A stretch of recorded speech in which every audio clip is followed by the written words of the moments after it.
Hello, everyone, and welcome back to another episode of Reservations. We are your hosts. I'm Jeremy Blair. And I'm Rain Whalen. Oh, so Air was good, buddy. Air was, yeah, sorry. We were just talking about that I watched Air today, about the making of the Air Jordans. It was good. Yeah. It was good. It was fun.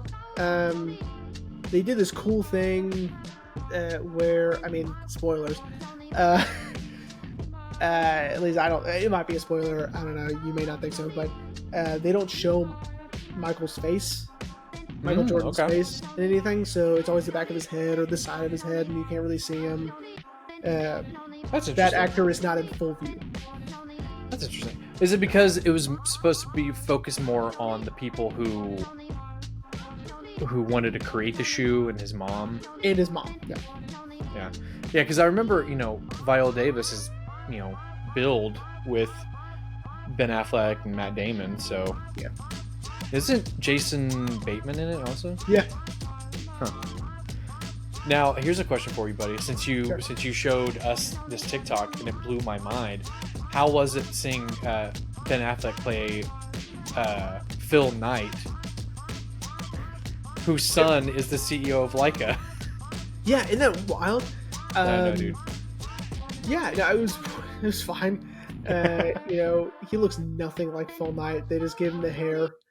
I was about to say, like I'm sure Phil Knight isn't that handsome. No. I mean, no disrespect to Phil Knight, but yeah. Imagine he watches this and he's like, "Well, you'll never get Nikes from me ever again." Yeah, I mean, isn't that wild that his son runs what was it called? Animation. Leica Animation. Yeah, man, and shout out to Leica, bro. And Ashley, those movies, I don't think have ever turned a profit. Did you know that? Really? Yeah, sorry, that was my cat. That's okay. I mean, it's always bound to happen that one of our animals people can hear. Yeah, he's a talker. That's interesting though, because they get critical acclaim though. Like I'm pretty sure. Like on Rotten Tomatoes, no, they do. I mean, they're praised beyond belief. I mean, you've seen, the reviews and the audience acclaim and all that stuff, but they don't make that much money, and so, apparently, according to that video, they don't make a lot of money. That's interesting. Yeah, that's because you'd think they would, but I guess because Ashley kind of. Speaking of Leica, Ashley's done like a huge down the rabbit hole on their TikTok, and apparently to make one movie, it takes them about 2 years. Really, 2 years? 2 years. Can I see that? Sorry, Haley's right here. I know, Haley's right here. I'm just making sure. Pick a different one. That might not work. Sorry, Haley's testing out her laptop to make sure it still plays DVDs. She picked one that is a Region 4 DVD that I bet you she didn't even know was an import from a different country.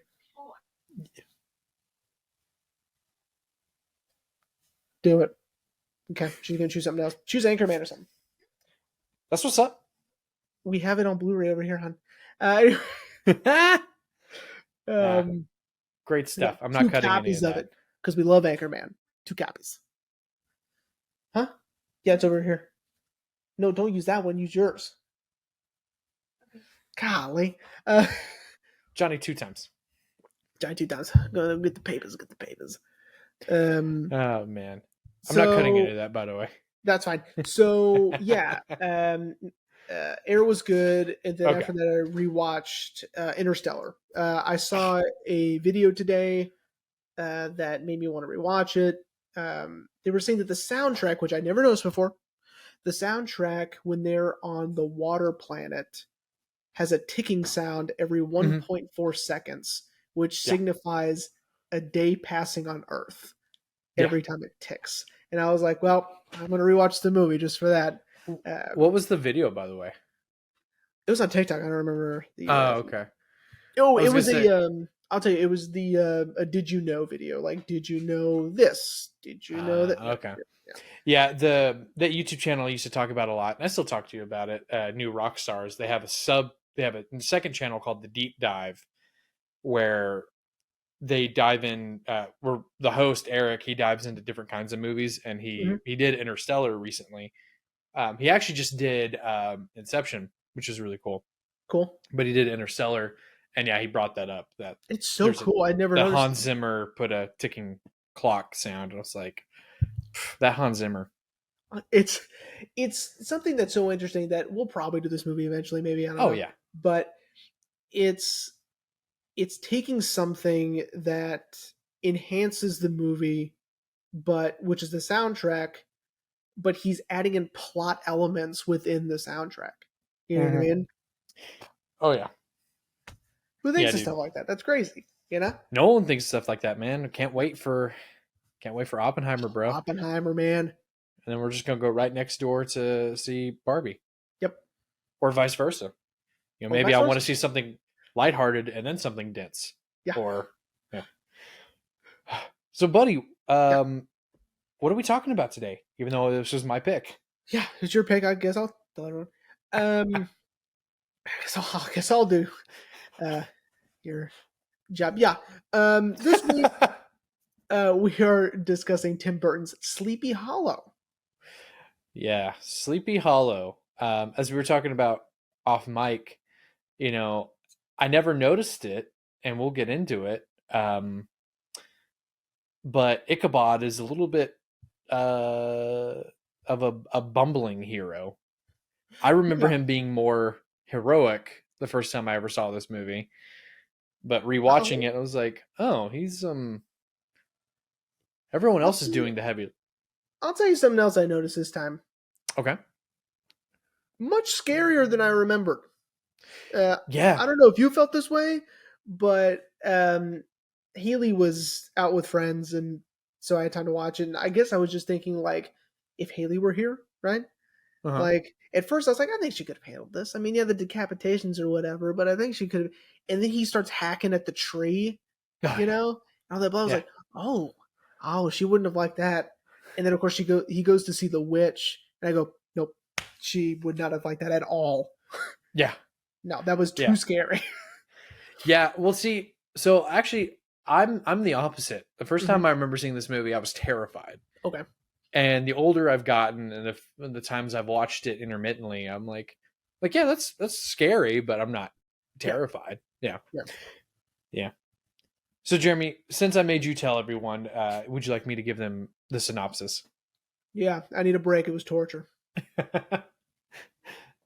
So yes, so today is Sleepy Hollow, 1999. It is actually Tim Burton's adaptation of the story. It's not a direct adaptation from the book, but everything else is the same.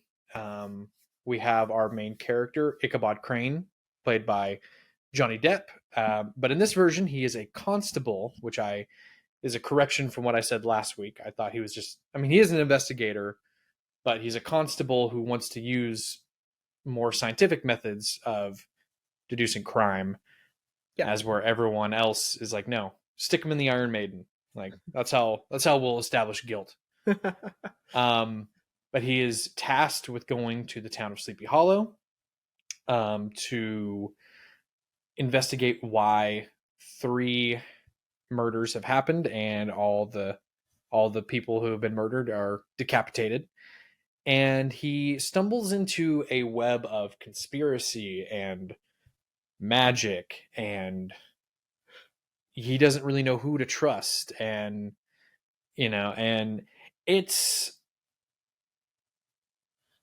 it, really. That was my synopsis. Because I was about to lead into my next point, and then I was like, wait, is there more to the story? And no, that's it. Okay. And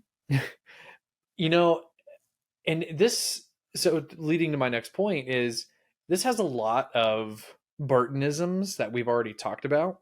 Mm-hmm. The gothic setting, Johnny Depp back in the lead role. Yep. And it's also very different for a Tim Burton movie. but different in just the sense of it's a pre-established thing that Sure. he's just Yeah. kind of putting a little spin on it. Yeah. Yeah. I mean, Pee Wee Herman was pre-established, right? Oh, that's true.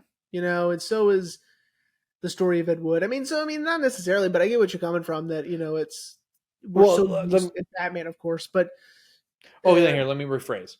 Yeah, this was such an iconic, almost American urban legend. Sure. Yeah, that Tim put his own little spin on. Yeah.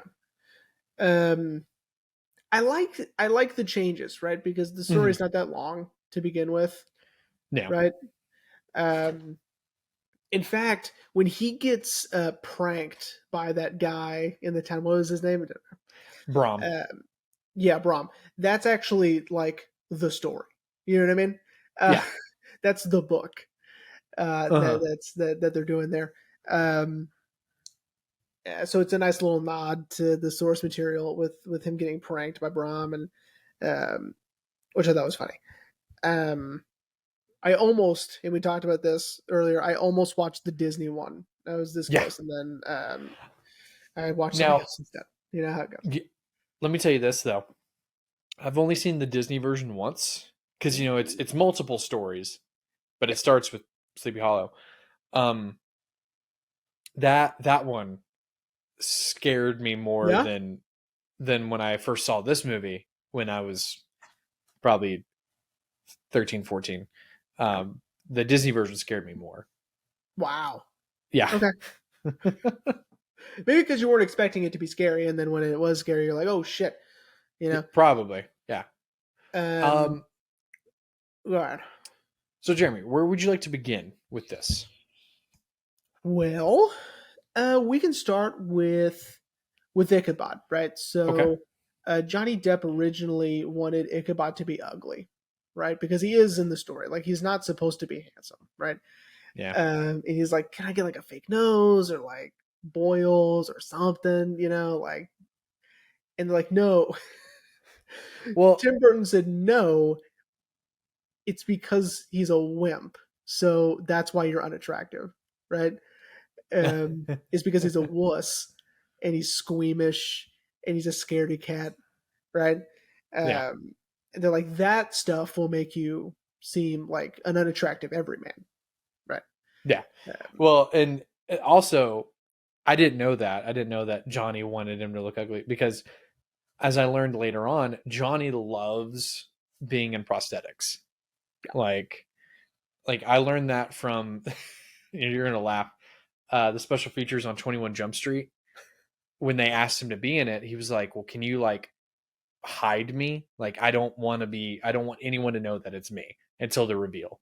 And they're like, "Okay, sure." And that's awesome. I'm sure, as you remember, like, we didn't know who that guy was. It blew my mind when he ripped off the nose and the hair. Yeah. And that he's his character from the show. Yeah. Blown away. It was a good reveal. That movie's awesome. Yeah. 21 Jump Street is awesome. But anyway, but I didn't know that. That's actually really funny. I think, but I could see why Burton would be like, "No, like you're going to look handsome, but people are going to hate your personality." Right. People, that's what makes you ugly. Now get over there. And put that nose down. Hide behind this child. Yeah, so I like that Ichabod is a constable in this one. He's not a school teacher, so that's a little different. Making him this sort of what would you call it? Investigative figure, I guess, or this sort of police presence lends to this whodunit, which is what the story is, which I like that they turn it into that too, right? Yeah. That because someone is controlling the horsemen, right? These deaths aren't random, like they're all connected. Like that's really interesting, right? And of course, you're trying to solve that puzzle along with everyone else. So that I liked. So him being a constable fits into the whodunit aspect of the story, instead of him just being a teacher, right? Yeah, the who has done this. Yeah, that's right. Yeah, and that's again, that's like what you're saying. That's something I agree with as well. I don't think. I mean, I think it would still have been a good movie had Burton kept him as a school teacher, but Mm-hmm. it it wouldn't have added. It wouldn't have made sense in solving the mystery. No. So let's make him a constable because Right. that makes more sense and fits the narrative a little bit more. Right. And of course, we're making a feature length, right? So Yeah. I would, I like stuff like this, right? I like Mm-hmm. taking a a story that everyone knows or a character that someone is that everyone is familiar with, and let's put them in a different setting, right? A good Mm-hmm. example is if you go and either get the audio or you buy the book Nightmares and Dreamscapes by Stephen King. Um, he has a story in there. It's called The Doctor's Case, and it's a Sherlock Holmes story, but Holmes solves the crime instead of Sherlock.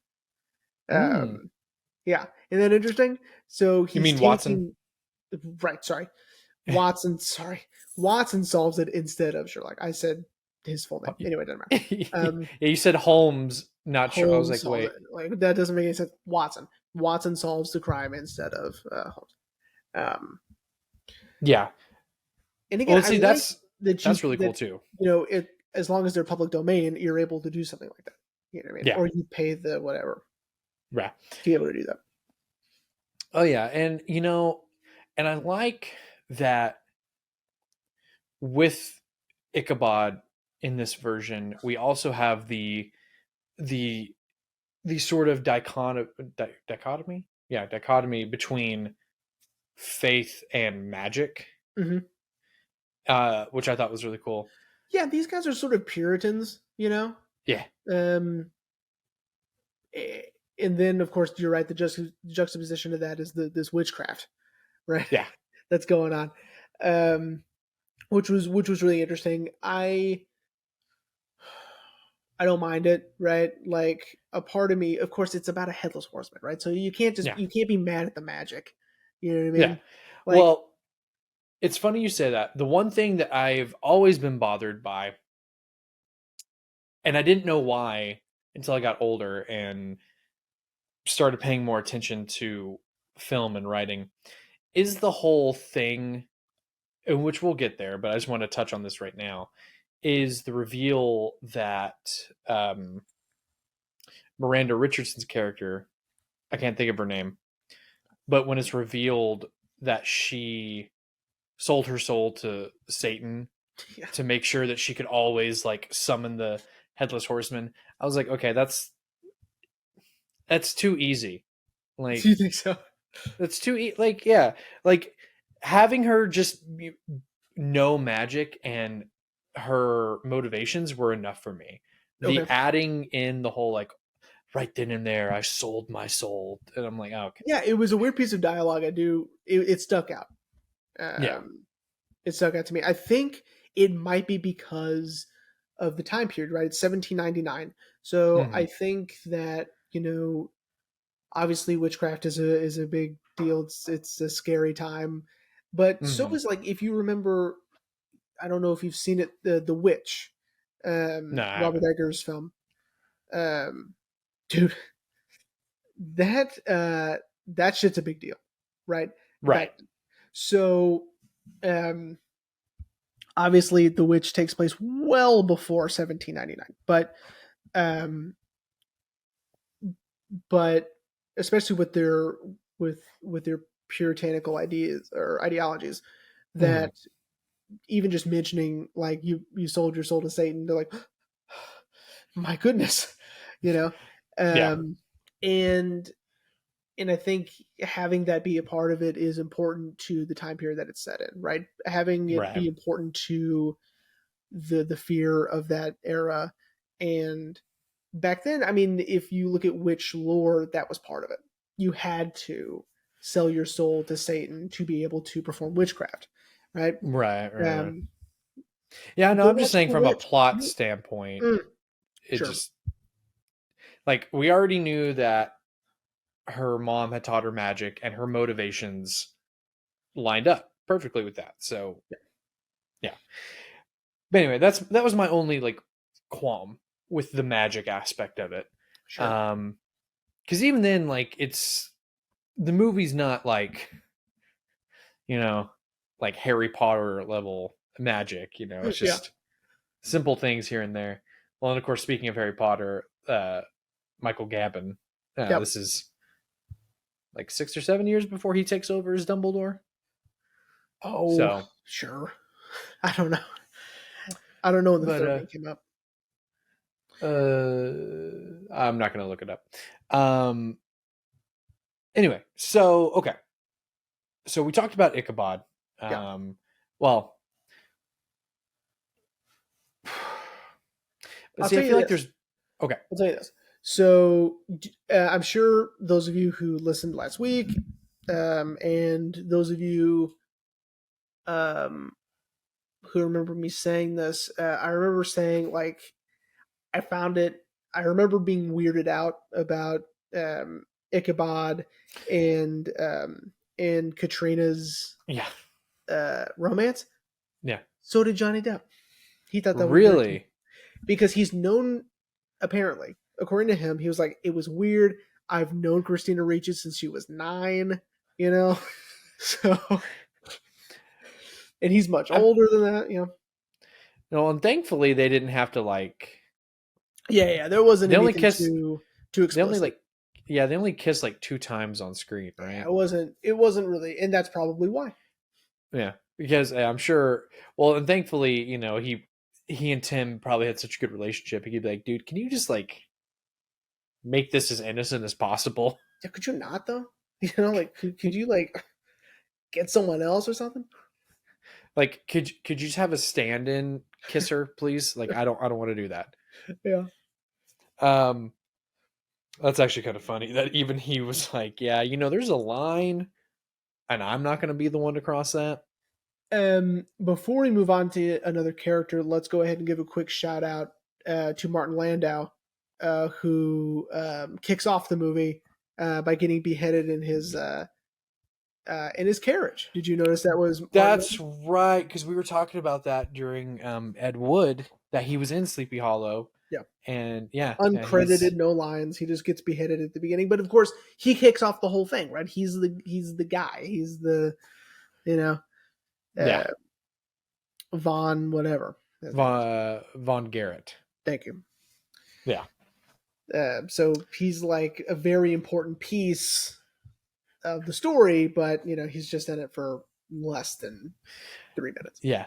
Now before we move on to another character, I did just want to talk about, because once again, just like with Mars Attacks, Tim stacked this cast once again. Johnny Depp, Christina Ricci, Michael Gambon, Ian. I can't pronounce his last name. I'm looking right at it. Ian McDiarmid. Yes, yeah, Ian Palpatine for anyone out there. Yeah. We've got Michael. Is it Michael Richards? He's Uncle Michael Griffiths. Michael Griffiths. Yeah. Then we have the actor Michael Goff plays Alfred. Plays and Alfred. Then there was one more. I'm drawing a blank. Sure. Yeah. Was it like Jeffrey something? Jeffrey something. Who knows? Yeah. Yeah. Wasn't he the priest in this movie? No. That's really funny. He's the Reverend. Yeah. Yeah. Yikes. Yeah. It's got layers. They didn't even know. Jesus.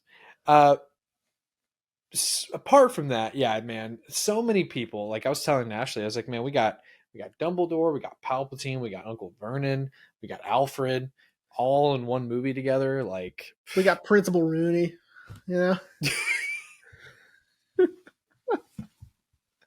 Thank God. The character that Jessica Day really resonates with in New Girl.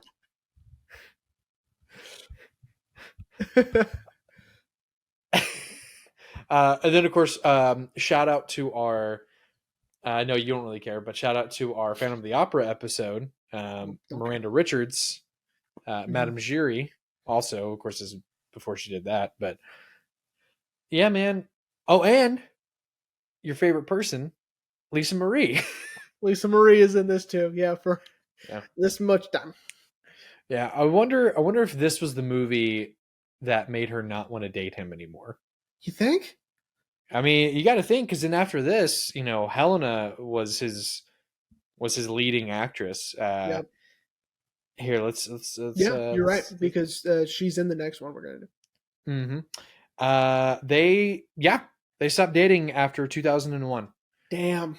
So this was the last movie he put Lisa Marie in, and then after that, it was Helena. Now it's gonna be, I guess, Monica Bellucci now. Do you think it was 9/11 that drove them apart? Do you think it was like they saw those towers going down? They're like, nah, man, I'm breaking up with you. I'm calling this quits right now. Like we're done. You think the news is bad? I got bad news for you. And then they broke up. Got even worse news for you, my guy. I got worse news for you. Hey, remember when those towers came down? We are no longer towers. That was a terrible analogy. You started it. I'm going to tell people that you started it. That's fine. Anyways. So yeah, I love that Tim, I mean, was finally at a point in his career he could be like, you know what, I want as many people as I want in this movie. Sure. Get me, and he got it, Get me everyone. I want to talk about a couple of things. So we always talk about, like, in our Fritz Lang episodes, we're always talking about innovations in standard settings, and he was the first one to do this, the first one to do that, right? Mm-hmm. Tim Burton is the first person to ever make a Headless Horseman movie without hiding the person's head under fake shoulders. We got to CGI the head out this time. Yeah, if I'm being perfectly honest, I never knew that. And I watched the behind the scenes, and they talked about that, and I was like, oh, it was CGI. I would have thought good. It's good CGI. Yeah, it really is. For 99, man, it's great. And in fact, especially because the behind the scenes focused on the fact that when they had to blank out the head, it got rid of the collar as well. So they had to CGI the collar. And it looks so seamless. It looks great, It probably helps that everything's shrouded in darkness, right? And so they get to the lighting's not too much of an issue, but I thought it looked great. Much like Martin Landau, Christopher Walken doesn't get any lines either. But man, he's great. I love Christopher Walken. He's got the perfect face for this. Well, you want to know something funny? I don't know if you got to this. They used a stunt double for all the wearing the blue mask. It was Ray Park, who most notably plays Darth Maul. I did not know that. I was watching the behind the scenes, and I was like, that looks like Ray Park. And then they put the hood on him, and I was like, I'm like pretty sure that was Ray Park. Yeah. And I like rewound it a little bit. And I was like, yeah, that's Ray Park. But yes, I agree. I know, man. Phantom Menace, and then this, or the opposite, who does? But yeah, I agree. Christopher Walken, I don't think they could have chosen anyone better for the Headless Horseman, and that's actually a good segue. I like that we have more backstory to the Horseman in this movie, because even though I've only seen the Disney version once, we don't really know much about who he is. And I think this is also fabricated, right? It's for this movie specifically, right? Right. It's kind of like what Coppola did for Dracula, I think. It's providing all of this rich backstory for this character that we already know so much about, right? Or that we're so used to, I guess. Not that we know a lot about them, but that we are familiar with. and just Right. giving new context for them. By the way, Dracula, awesome.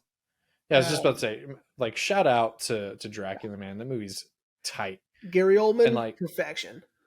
I know, man. Keanu, if you are listening, I love you, buddy, but your British accent is not good. It's not good. Not good at all. Everything else about the movie is fantastic. Yeah, everything else is great. Anyway, but yeah, but I really love that, you know, we get this backstory of that he was hired by the British government to be a not hitman, an enforcer, essentially, to kind of keep the British heel on the American states during the Revolution. Yeah, and it's just so like that's really good. That's so good. it is good. I agree. And you know, and of course he's from a different country, so which is why we never really hear him speak. Mm-hmm. And it's just it's great. And he's scary. Although he's I think he's scared with the teeth. Yeah. In the behind the scenes, they were talking about like the context and all the stuff they do to Christopher for the movie. And when they put in the contacts, he said he looked like Paul Newman. He's like, I look like Paul Newman. It's like that's good. That's hilarious. Did you also know that apparently Christopher I don't know if he didn't want to do the movie, but he really was apprehensive about being the Horseman. Really? Because to quote him, he said that he grew up in New York, didn't grow up around horses. Oh, and so yeah. So he was like, they don't like me. I don't really like them. I did read that he did not know how to ride one until he got the set. Right. Well, and so what they did is they built him a mechanical horse that they apparently used in I think they said Elizabeth Taylor movie, that mechanically was perfect. And so all they had to do was just make it look like a real horse. Yeah. And that's what I think that most of the scenes you see him on the horse, that's what he's sitting on. Yeah. I'm trying to think of what Elizabeth Taylor movie that would have been, but I may be misremembering. I watched it. So if I'm being honest, I meant to say this at the top of the show. I watched it on, it's now officially Max. But I didn't feel like putting in my Blu-ray. So I got on YouTube and looked up the behind the scenes of it. Oh, okay. And someone had posted the full thing. That's cool. But I got to a certain point and I was like, okay, I've learned enough. Yeah. Sure. But anyway, yeah, I thought it was really funny that Tim was like, no, Christopher, I want you for this role. Yeah. Oh, you can't ride a horse? Don't worry. We got you. We can fix that. That's not a problem. That is no big deal, my dude. Okay. So a great addition I liked to the story was young Masbeth. I thought he was great. This kid. That apparently is in an episode of Boardwalk Empire. So, because really? I tried to find out what else he's been in, and it's really just those two. So, oh, really? Yeah. I love the dope ass scar he has on his neck. Yeah. And they give no answer to it. No, yeah. I remember noticing it. I looked and I was like he's got something here, but either they talked about it and I missed it, or they just didn't talk about it. And I guess they just didn't talk about it. I don't think they talked about it. I think it's just meant to. I guess you're meant to assume, since they live out in a rural country, he got hurt at some point, and sure. Yeah. But yeah, I love him because he's such a good character to really ground Ichabod. You know. Yeah, because he's definitely braver. That's that's. Oh yeah. Yeah, he's and he's sort of, and he's helpful and useful. Like he's not just in the way, right? He's like legitimate. He's legitimately helping, right? Mm-hmm. Yeah, helps him dig up those graves. And... Yeah, he just wants to help. I like this kid. Yeah, yeah.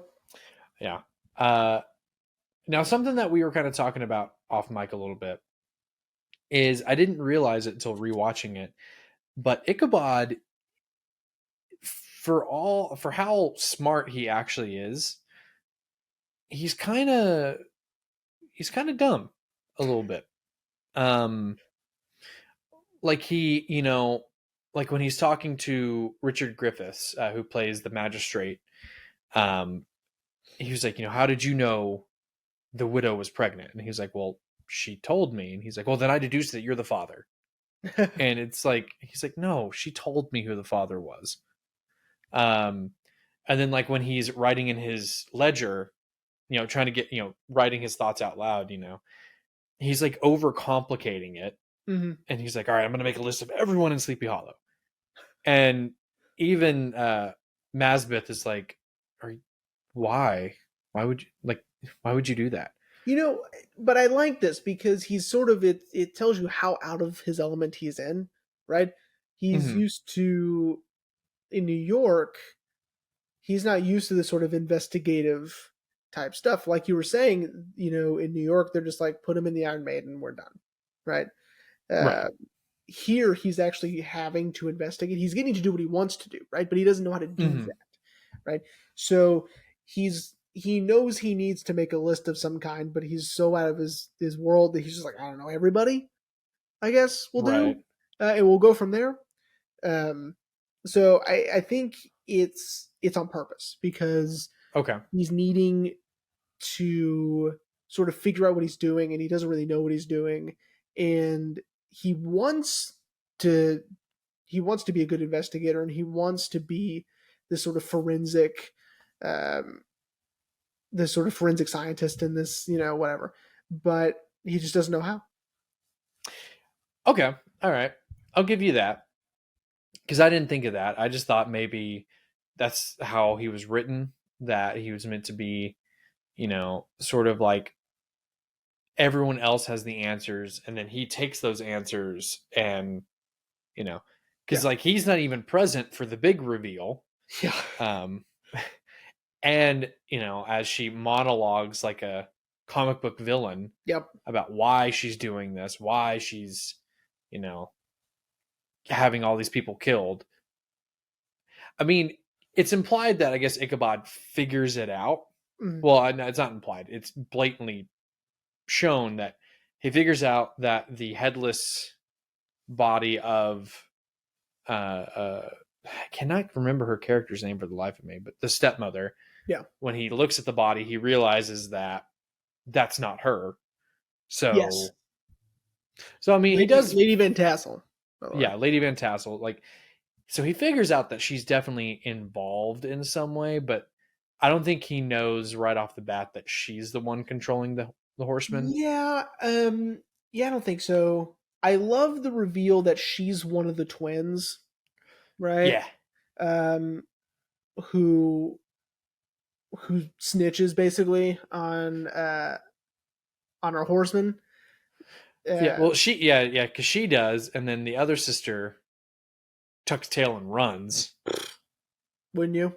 Yeah. I'm getting out of here. You do what you want. I'm gone. Yeah. Yeah. Yeah.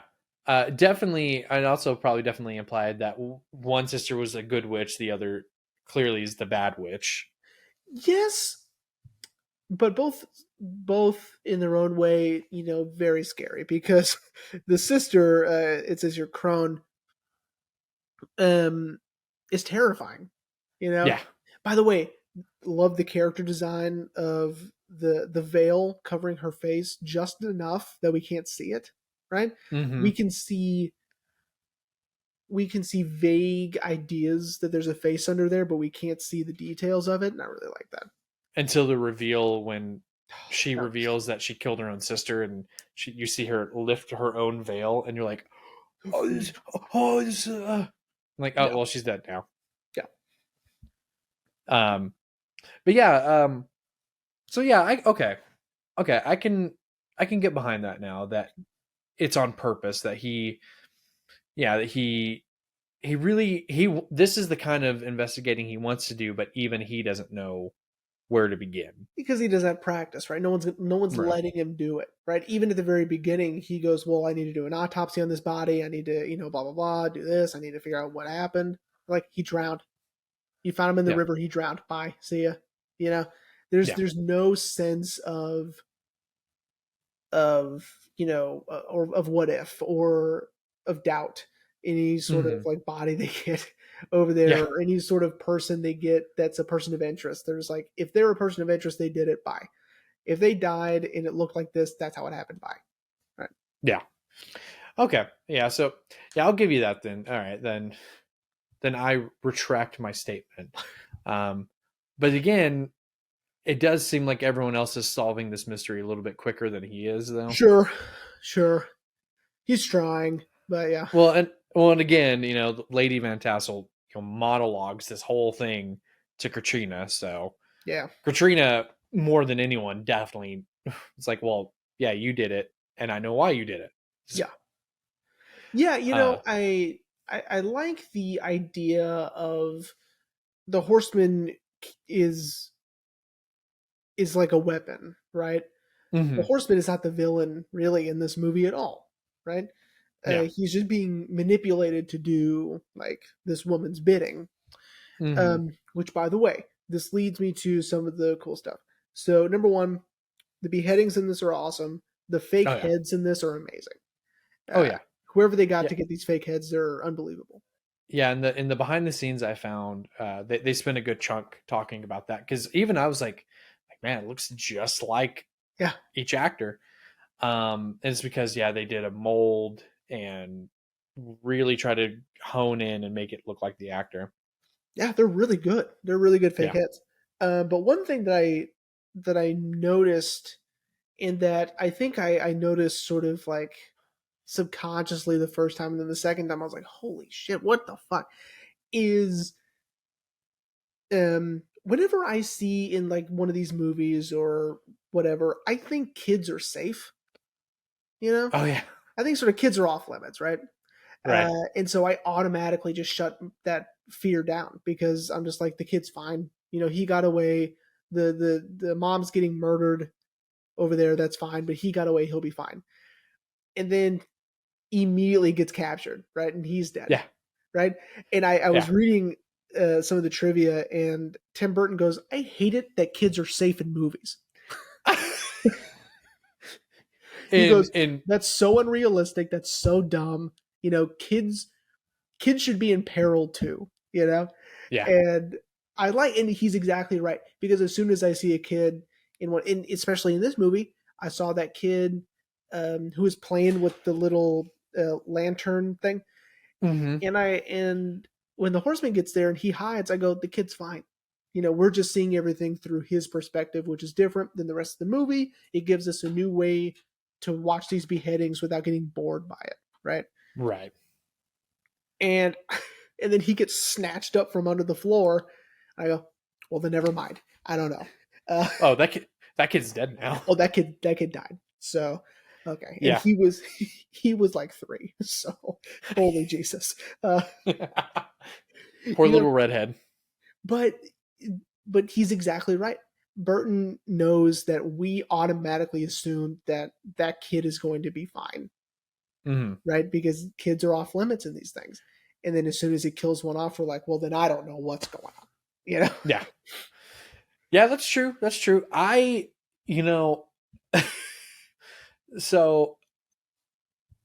don't think I ever had that thought, just because, I don't consider the movie like a full blown horror. Because I do think that, like, in full blown horror movies, I'm like, oh, it's fine. The kids are, the kid will be fine. Yeah. I mean, of course, unless it's like Insidious, which I've never seen. The house that Jack built. That's a good example.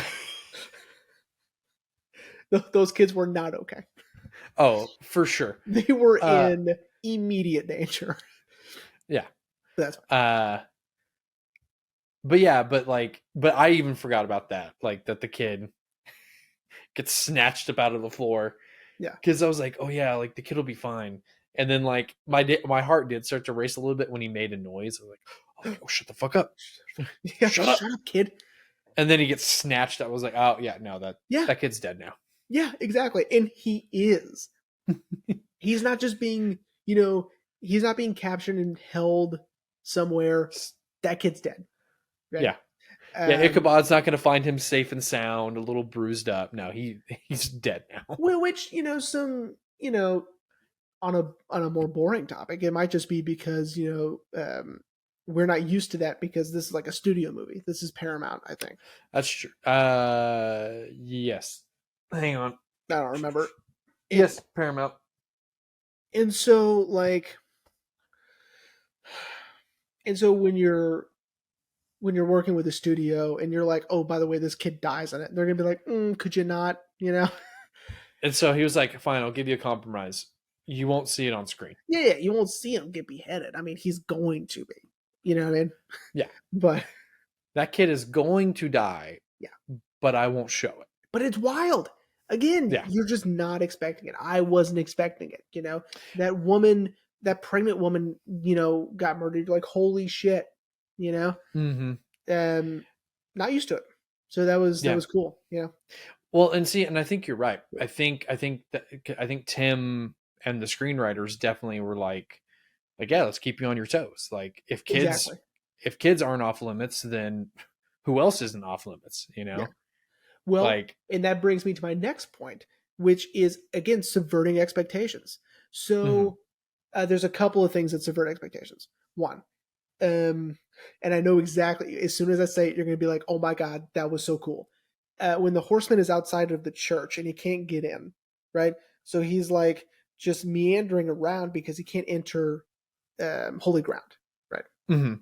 Because he is like an apostate of Satan. I don't know, whatever. Yeah. And you're like, well, at least they're safe because he can't get to them.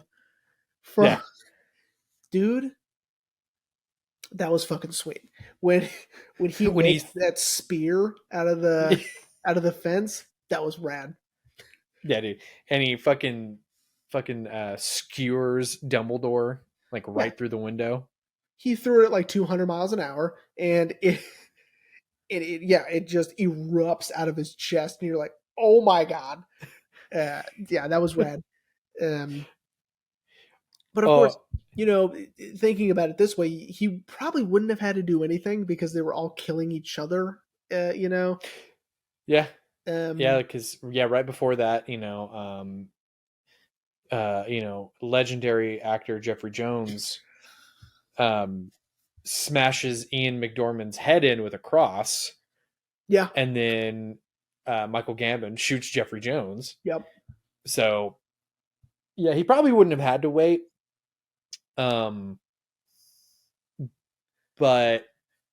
still, he's got to get that head though. It was a cool kill. Yeah, exactly. He's got to get the head.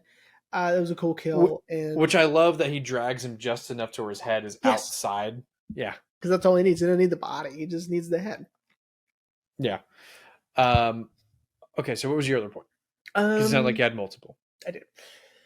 Another one, because I had to look up, because when you watch it, you're like, this is the most ridiculous thing I've ever seen. Like, what are we doing? Like, you're so dumb. Is when the windmill explodes. Oh, yeah. You're like, what is this, a Michael Bay movie? Like, why is it exploding? It makes no sense at all. It is actually very possible. So, the sacks in the windmill that work with the levers and pulleys and the gears, they're full of flour. Okay.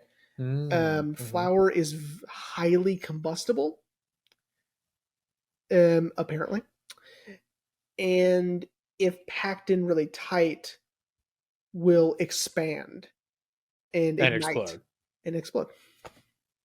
So what you're saying is, back in 1999, they pulled some real Robert Eggers type of, like, we gotta make sure the details are of the time. Sure, because they probably would have found out another way to do this, right? I mean, it doesn't have to. The windmill doesn't have to explode, right? But it can, and so let's just go ahead, right? Because I don't know if you thought this. I don't know how ridiculous you thought it was when you saw it. I mean, I was kind of like, well, that's interesting, but I was more taken aback by the whole, well, get to the roof. Like, that's our way out. And it's like, why would you go up and then light it on fire? Yeah. Like, yeah. But it made sense, right? Yeah. And of course, it makes more sense now that you know that Ichabod saw all the flour sacks, and you go, got it. You know, if we can just get on the I don't forget what they're called, the actual the blades. Sure. Then he was probably like, yeah, we can get out of here. Yeah. And it worked again, subverting my expectations. I wasn't expecting this windmill to explode. Yeah. And it did. And of course, again, I was like, that's bullshit. And then I read about it and I go, never mind. Good job. I do. Oh, sorry. I do really like the part that happens right after it, which is the whole where young Masbeth is all like, oh, did you kill him? And he's like, well, he was already dead. And then he kicks the door open. It's like, well, yeah, there we go. Yeah, not the best way to do that. One of the things that I also loved is the effect of the horseman putting his head back on and having everything grow back in around it. I thought that was cool as shit. Yeah, and still looked really good. It looked great. There were a few frames where I was like, but everything else looked great. And definitely really trying to make sure they didn't use a lot of money doing it, considering we only see it for maybe about 30, 45 seconds. Yeah. And then his head's fully regenerated. Sure. Yeah. It doesn't matter. It was still cool. You know? Yeah, still really cool. Yeah. Okay. We're getting there. Okay.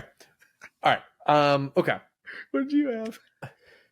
Well, I wanted to bring up the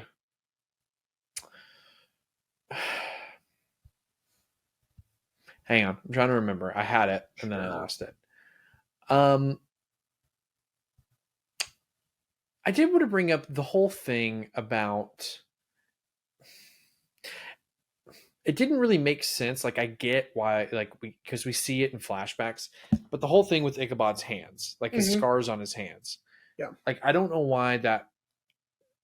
I mean, see, but now that I've said it and I've been thinking about it, it's to show us that he's literally carrying around a reminder of something he's trying to forget.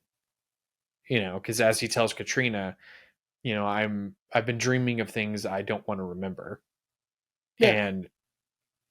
But it just, I don't know. Like, it just, that bothers me a little bit. Okay.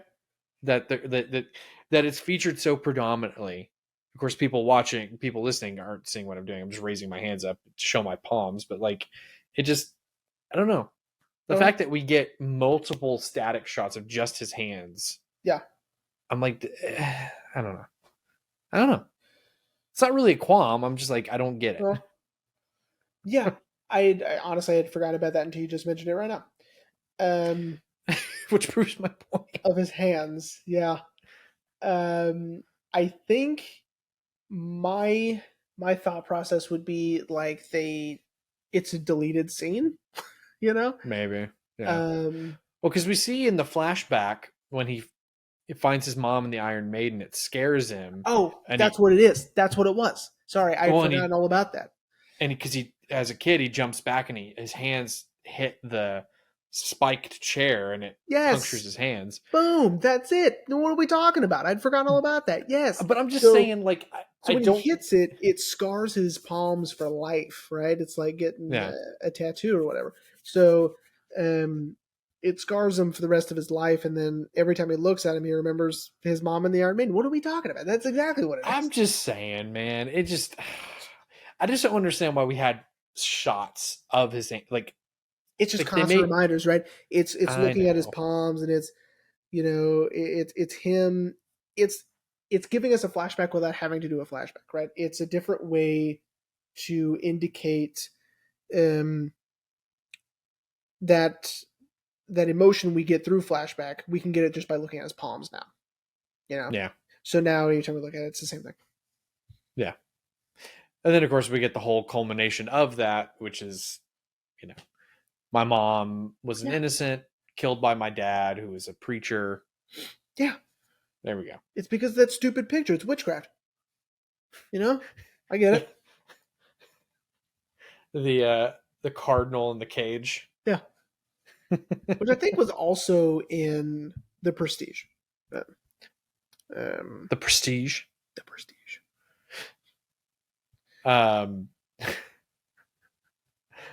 Okay, Jeremy. So what else did you want to bring up? Because while you're thinking, I just remembered another actor we forgot to mention. Granted, he only has one scene.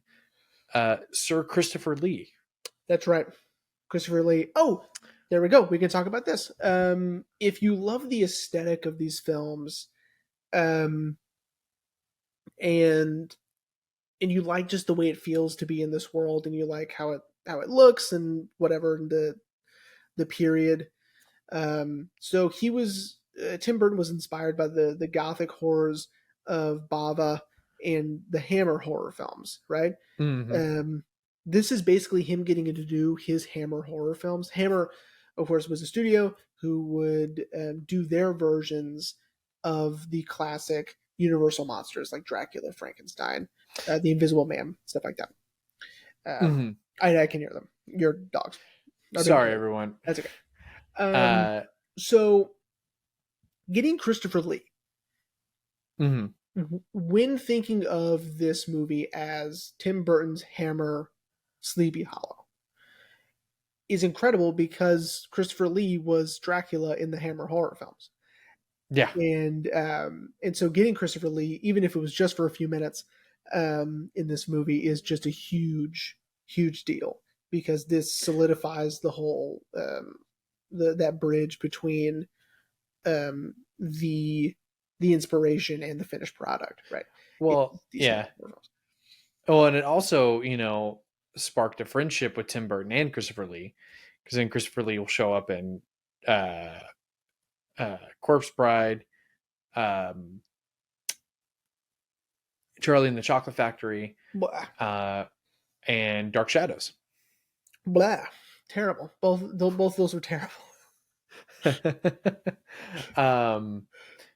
But no, okay. I actually did just remember something I really wanted to talk about, because when we get to, hang on, I gotta look it up. Oh, while you're doing that, I can either show you, which I can, yeah. So speaking of Italian films and Mario Bava, and this is obviously just for people who are watching, but look what is on the cover of Black Sabbath, right? Oh, nice. So, I mean, you know what I'm saying?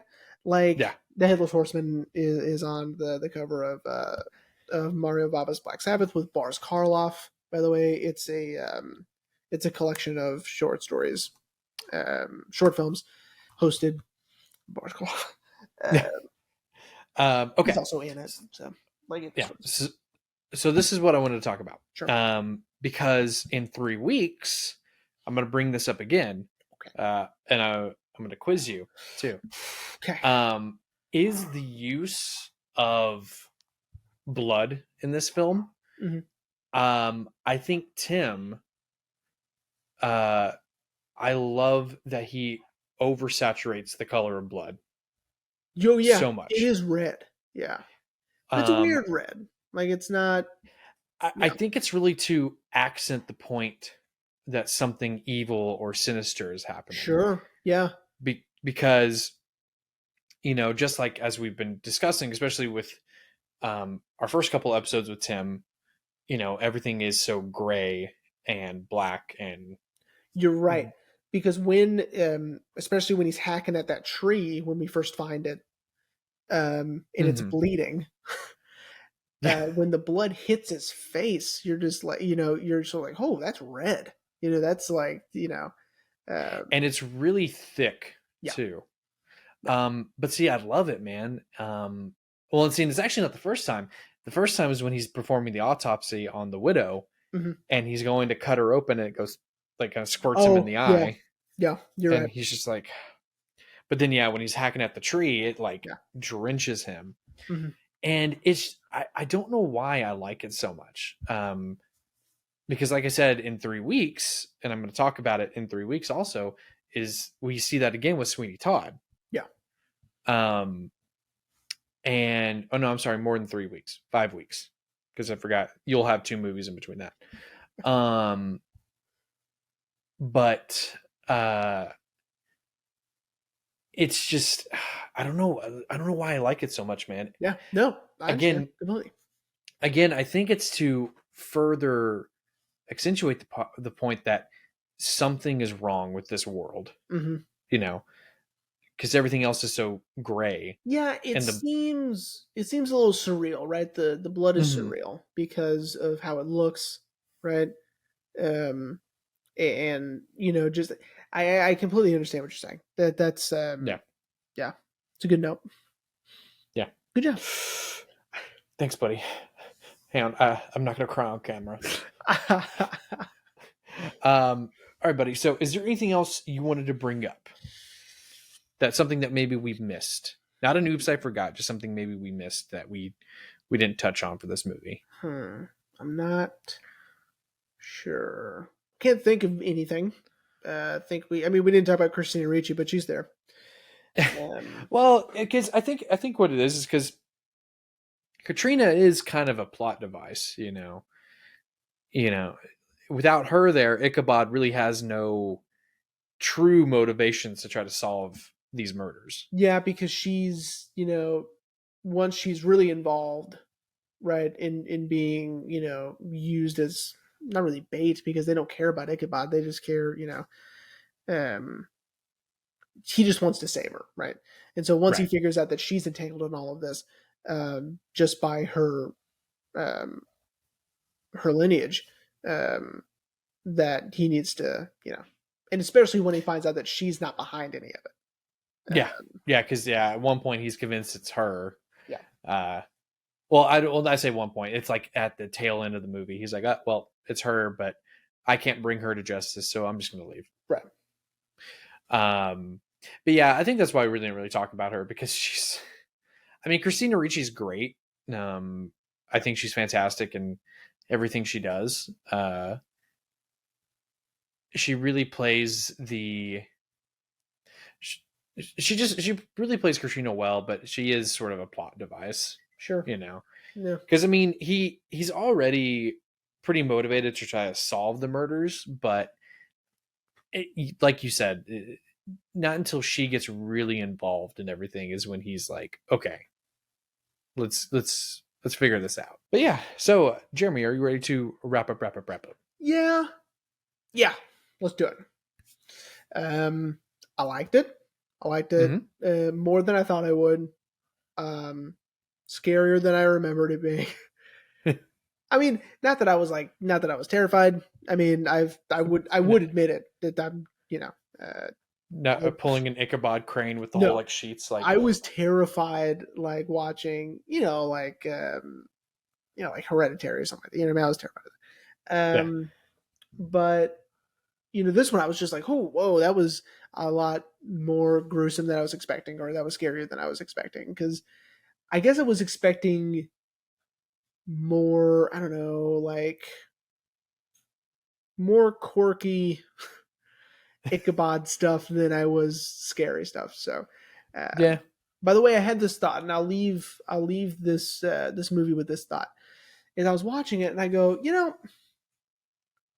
it's amazing. I like Tim Burton movies because Tim Burton is just goth Wes Anderson, and because when Ichabod goes down and then his head goes behind his briefcase and then comes out and he's got that fucking eye thing on, I go, that's dumb, like that's quirky for the sake of being quirky, right? It's funny you say that. We put on Fantastic Mr. Fox at the store the other day, and I was telling my buddy Quentin, I was like, yeah, Jeremy does not like Wes Anderson. I was like, I've tried so hard to get him to like Wes Anderson, and he just does not like it. And Quentin's like, what? Why? And I'm like, because to quote him, it's hipster bullshit. Yeah, Tim's your bullshit. I was like, trust me, I've tried. I was like, I told him bullshit, like, so like, what's the difference? I don't know. I don't know. I just well, like but see, I think it's because, as we've discussed at length, the 3 Wes Anderson movies I've made you watch, with Tim, it's the opposite. You know, the quirkiness has, in a way, sort of a payoff. Mm-hmm. As where Wes, you know, writes his characters to be quirky just to be quirky. Yeah. You know, like, oh, look how awkward I am. You know? Of course, I love that shit. I know, and a lot of people do. Like, I mean, you're going to be first in line for Asteroid City. I get it. You know? Fuck yeah, I am, bruh. Shit comes out soon, and then we got The Wonderful World of Henry Sugar next. Oh god, so good, man. Sure. Anyway, so I just wanted to leave you guys with that, and then now we can move on. Next week. Yeah, buddy. So what are we doing next week? Next week we are discussing a Fritz Lang movie. Wow, that's crazy. Ministry of Fear, 1944. I don't know anything about it. Obviously neither do I, and I don't know why I got it. Can I tell you why you got it? I remember why I got it. Because I got it before we planned this season. Yeah. It was so cheap on Amazon. Yeah, so it's one of the cheapest Blu-ray Criterions you can get. So if you want to start off your Criterion collection, you can start with either Ministry of Fear or Blue is the Warmest Color. And oh, dude, that's what's up, man. Either of those are very inexpensive. I don't know why. Right, by the way, right over here. Yeah. I mean, from where I'm sitting on recording, Blue is the Warmest Color is like right over here. So, and they're very they're cheap in comparison to the other ones. So yeah, I think it was like $14, and all my other ones have been $20 to $25, almost $30. Yeah, so they're it's inexpensive for both of those. So I don't know why. Do you think maybe because it's a shorter movie? No, you know? Because there's some shorties in there. Oh, that's the kid is only 53 minutes. Exactly. So it's not that was like $26. It's not length, and I don't think it's quality either, because that's subjective. So I don't think it's the movie necessarily that makes it so inexpensive necessarily, because if that were the case, Blue is the Warmest Color is 3 hours. By the way. Yeah. So it's not the length, it's not the quality, it's not subject matter. I have no idea what it is, but I guess we're just gonna have to go to New York and break down the Criterion walls, then figure out why. Yeah. I have another little fun story of Ministry of Fear. So I bought it because it was cheap, and I could have sworn I took it off my wish list. Yeah. Because I update my wish list for my birthday and for Christmas. Yeah. And I could have sworn I took it off, and my mother-in-law got it for me for Christmas. And I felt so bad because that's the second time she's bought me something that I could have sworn I took off my wish list. Oh no. The first was Fleetwood Mac's Rumors on vinyl. I bought it, I think at Not Hastings, and I could have sworn I went in on my wish list and took it off. And then for my birthday, she was like, oh yeah, here you go. Happy birthday. And I was like, oh, I already have this. But of course that's the one that's framed up in our hallway. Yeah. But with Ministry of Fear, like I didn't want to own 2 copies of the exact same version of the movie. Yeah, they look now if it was like if it was a different version of the movie, like maybe a different box art or something, then I probably would have kept it. But it was the exact same. Exactly. So she was like, "That's she was like, "That's fine. You know, here, there. You can just return it, and you'll get a credit." And I was like, "Cool."